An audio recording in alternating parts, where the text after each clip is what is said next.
So this leadership luncheon series, we've been conducting them for several years. They're meant to provide some insight into leadership styles of successful athletes, coaches, businessmen and women, and public figures. Leadership to me is a key ingredient in any successful team or organization. The ones that I've seen over the years that have been so successful, teams that I've seen over the years that have been so successful, have strong leadership from top to bottom, including the coaches.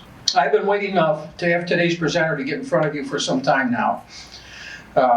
He is the first RIT athletic staff member to be selected to speak in the Leadership Luncheon series.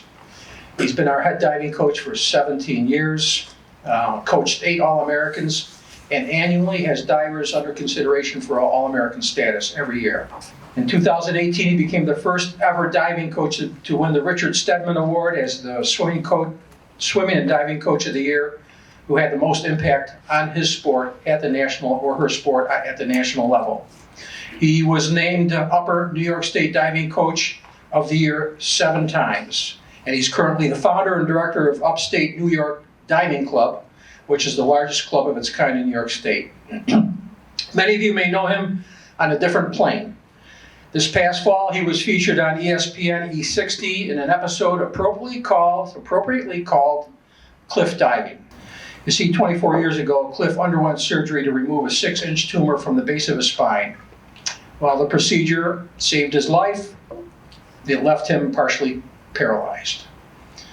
And while this All-American diver's dream of making the Olympic team was dashed, it did not stop him from pursuing diving as a coach, ambassador for the sport, and being an incredible national inspiration for anyone who faces challenges.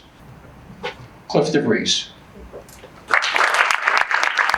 Just want to say a little bit about Lou.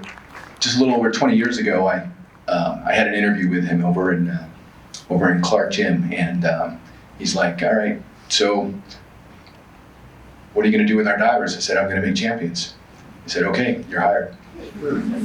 And so I want to thank him for giving me this opportunity to be here and be able to work with such great athletes. I want to tell you a little bit about my story. So when I was growing up, I used to live about 5 miles down the road in a little town called Riverton, and I'd ride my bike up to RIT, and I'd use my little recreation pass, and I'd get in and I'd practice at the old pool.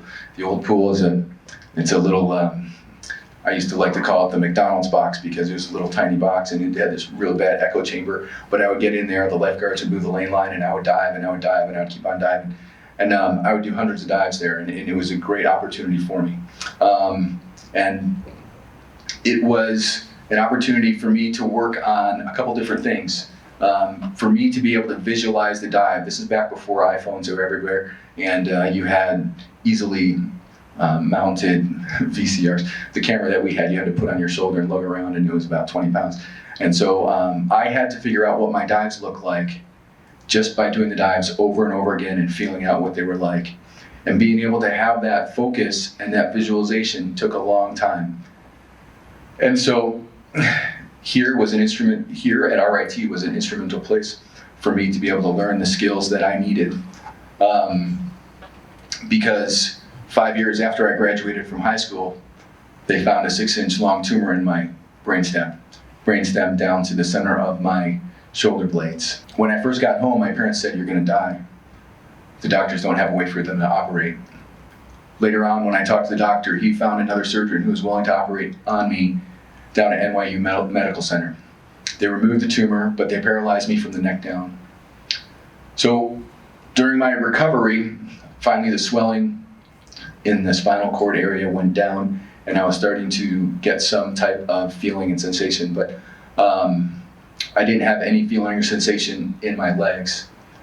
And so as I started to stand up, the only time when I could feel my legs was when I had pressure on it. It's called motor sensation, but not actual tactile sensation.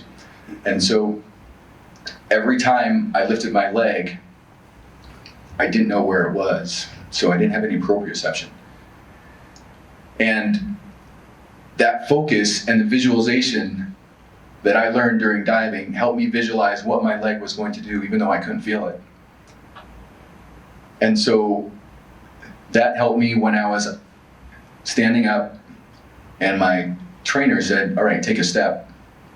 couldn't feel where it was gonna go, but I was able to lift my leg, take a step, and learn how to walk without any feeling in my right leg. So the skills that you're gonna learn today, hopefully you'll never have to worry about a large surgery on your spinal cord, but they will transfer into everything that you do later in your life. Visualization is incredibly important. And what visualization can do for you and your teams is to give you a clear idea of what it's going to take to win a national championship. Your coaches know, maybe some of your teammates know, but do you have a clear visualization of exactly what it's going to take to win a national championship? Can you clearly describe that to your teammates? Do you have that picture in your head of the one or two things that everybody's got to do to make that national championship happen? I hope you can start putting that picture together in your head and start sharing that vision with your team. Share that vision with your team. I want to talk about another study. It was a study done by Sam Walker. And Sam Walker was an editor for Sports Illustrated for many years. And he went through and he researched thousands of teams, over 15,000 teams he researched. And he thought, what is the common denominator that made all these teams different, these superior teams? And he tried to make different strata, different levels of what these teams were. And he used huge amounts of different criteria to try and figure out, okay, what made the most elite teams superior than everybody else? And he came down to one common denominator. That was captains. Not the coaches, not the money that was devoted to these teams, it was the captains. The captains made the difference across the teams. When there was a superior captain on that team, they had success over the period of the captain's tenure. When there wasn't a superior captain, that team dropped out of the rankings. It was staggering. So, you are the linchpin in what your teams are going to be doing, and you set the tradition of what is going to happen in the future. That's what I have for you today. Find that visualization that you need to bring to your team. Think about those two things that you need to do to focus, to be able to win, and then share that with your team. You are a much closer connection to your team than the coaches are. The coaches can yell and scream, or they can talk and diagram and time and pace out everything. But without a captain there saying, this is how it's done, that loop is too open. That loop is too open. Close the loop. Close the loop and make it happen. Thank you very much.